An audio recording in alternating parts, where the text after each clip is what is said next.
এটাও জাতির জন্য ভালো হবে না যে সেনাপ্রধানকে বিতর্কিত করার কোনো সুযোগ নাই, কোনো বিতর্কিত না করাটাই ভালো, দেশের জন্য ভালো। উনি ওনার জায়গায় আছে, ওনার জায়গায় থাকবে, কিন্তু কিছু কিছু বিতর্ক ছড়াই পড়তেছে, এই বিতর্কটা ঠিক হচ্ছে না। কিন্তু 5 তারিখে 6 তারিখে উনিও তো আমাদের মতো দেশের জন্য দায়িত্ব নিয়েছেন, দেশের জন্য দায়িত্ব নিয়েছেন না? আমাদের আসল স্বার্থ হইল দেশটাকে রক্ষা করা, আমাদের আসল স্বার্থ হইল সুন্দর একটা বাংলাদেশ গড়ে তোলা।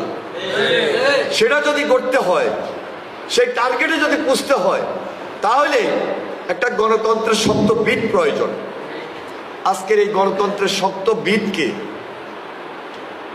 নষ্ট করে দেওয়ার জন্য একটা গভীর ষড়যন্ত্র চলতেছে। গণতান্ত্রিক ভাবে যদি আজকে একটা নির্বাচন হয়, সেই নির্বাচনে কেউ না কেউ তো ক্ষমতা আসবে, দেশ শাসন করবে। আমরা বিএনপিতে আশা করতে পারি জনগণের দল হিসাবে, গণমানুষের দল হিসাবে। এটা তো স্বাভাবিক কারণে কিছু লোকের ভালো লাগবে না, যাদের এতদিন ভালো লাগে নাই তারা তো পালাই গেছে। তাদের টাকা কি পালাই গেছে নি?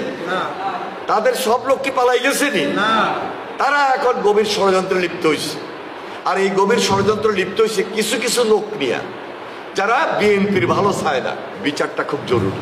হাসিনার বিচার যদি না হয়, দেশের মানুষ ক্ষমা করবে না। হাসিনার পরিবারের বিচার যদি না হয়, হাসিনার দোষরদের সাঙ্গপাঙ্গদের যদি বিচার না হয়, দেশের মানুষ কাউকে ক্ষমা করবে না।